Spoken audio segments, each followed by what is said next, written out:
Welcome back to The Ethical Entrepreneur, a speaker series to help entrepreneurs and business owners create more ethical and sustainable brands. Today, I am delighted to be speaking with Jeff White, who is the CEO of Trade Aid Importers, New Zealand's largest and oldest fair trade company.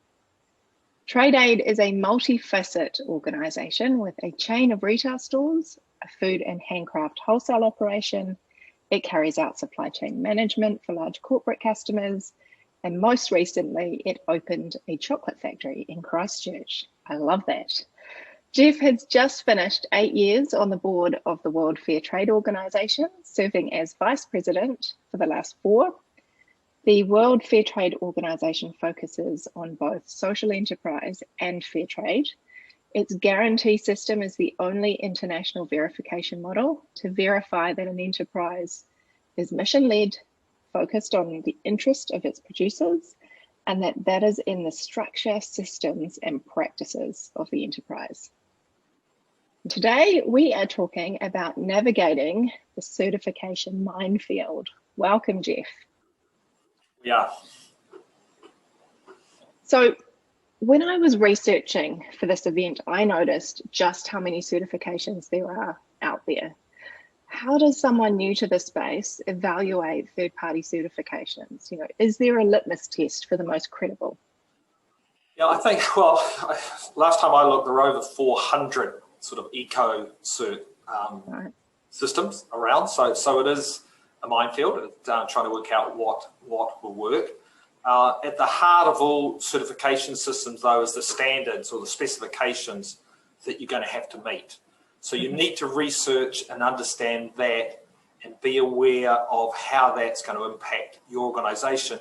And also, is it delivering what you want it to deliver? Because people have to be very aware that many schemes now are focused on getting a majority of the industry on board, to be number one, or simply meeting growing demand for certified product. And to get more members, they're actually lowering their standards. So if you want to be a high standard organisation, you actually have to do that research and look at those standards, look at the indicators they're looking for. And also look in to see who else is using that certification system. Avoid those that have got bad actors in them. We all know who they are, especially in international business.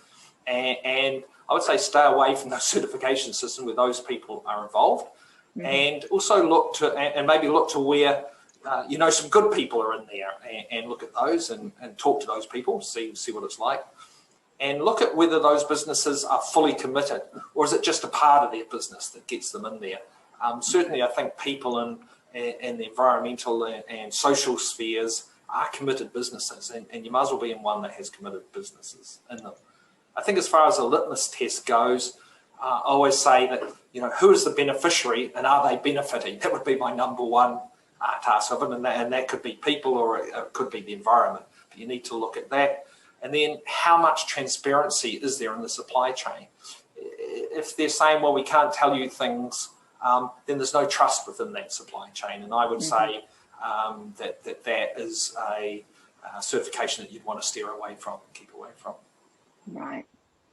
So you've mentioned a few things there for business owners to consider when they're selecting a third-party certification. You touched on, is it at the core DNA of the organisation, or is it just something they should have or they must have, or to get a sticker on their box or whatever it is? Is there anything else that business owners should be considering in that selection phase? Well, a certification system or the label, I guess most people think of it as the label that goes on a product, has 3 functions. One is to draw attention, the second one is to define, and the third one is to guarantee. So if we look at draw attention, you need to look at, is there actually a market demand in your market for that attribute that the certification system brings? And does that certification mark have more or greater pulling power than your own brand? If it doesn't have greater pulling power than your own brand, then I would question its worth. Right.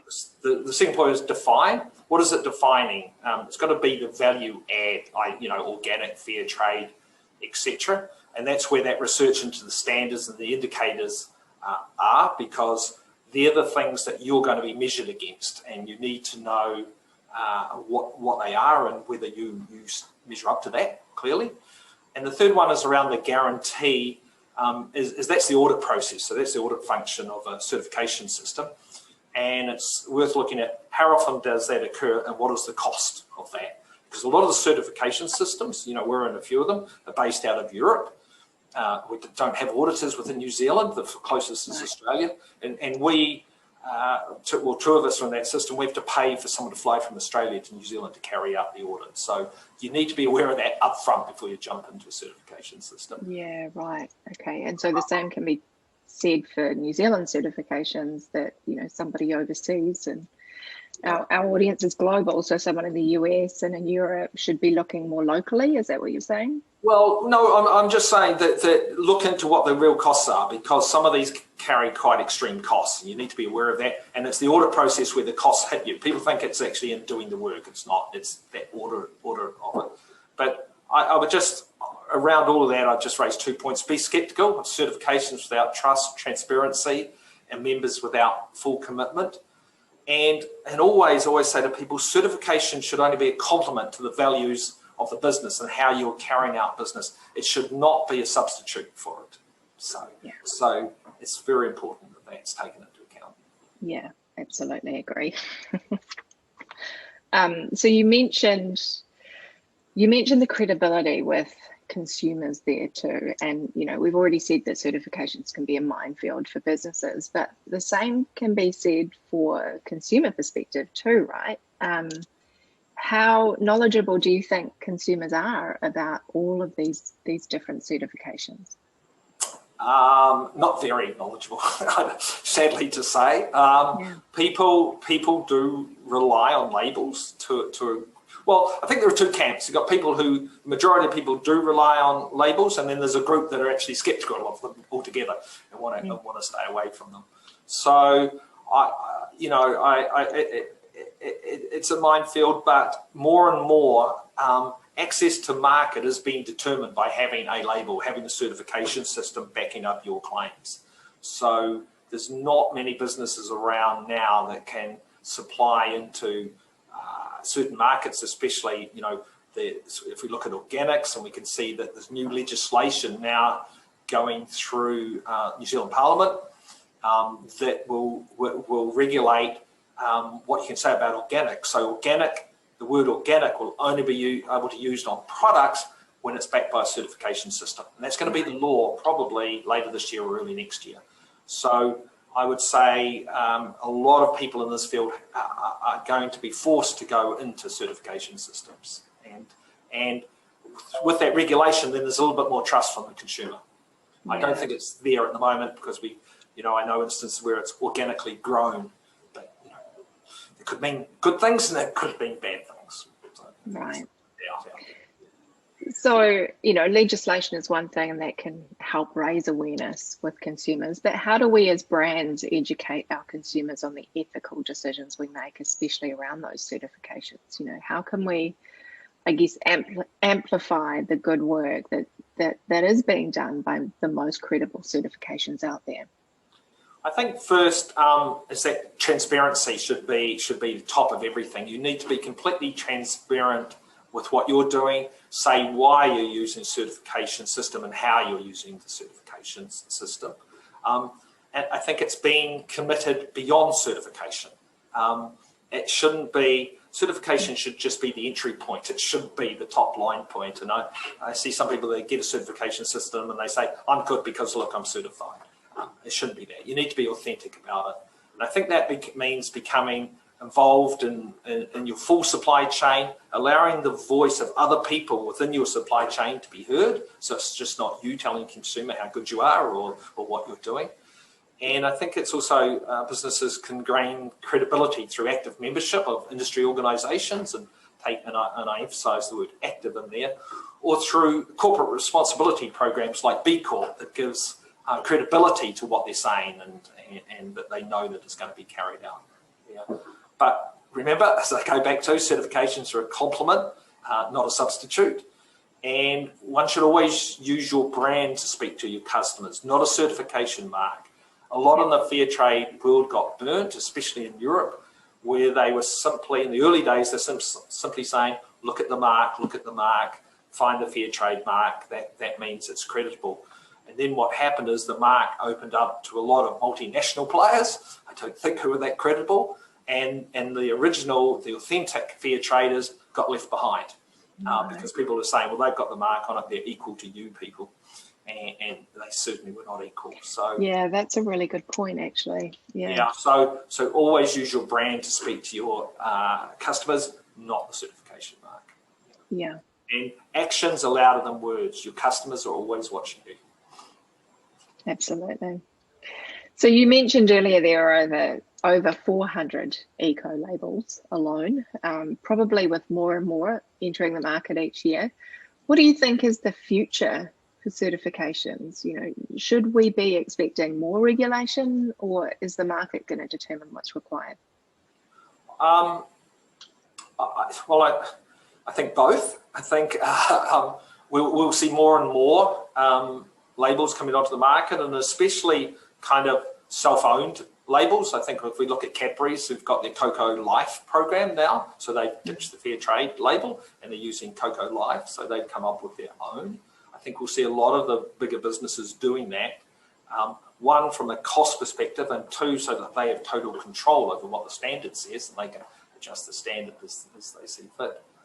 I think, though, from that, will drive regulation, and it'll probably drive it through the market mechanisms around trading.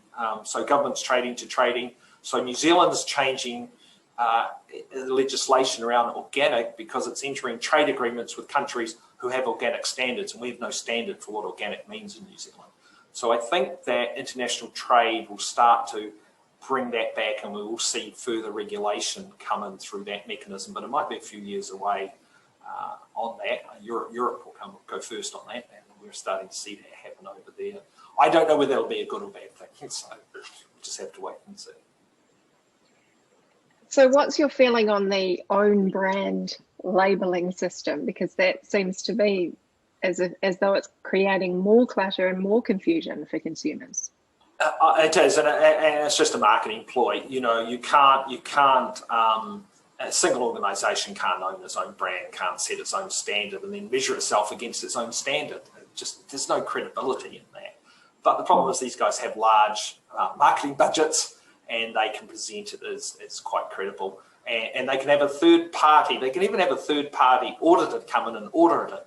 But when they're setting the standard and the indicators of those standards, then that audit has no credibility. So I think we are seeing more and more companies saying, well, I don't want to rely on a third party.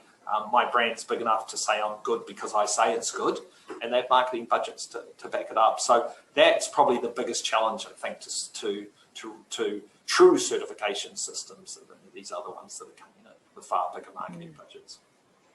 Well, yes, but also, you know, with the rise of the conscious consumer and more information around all of this stuff, surely that's actually a dangerous long-term move.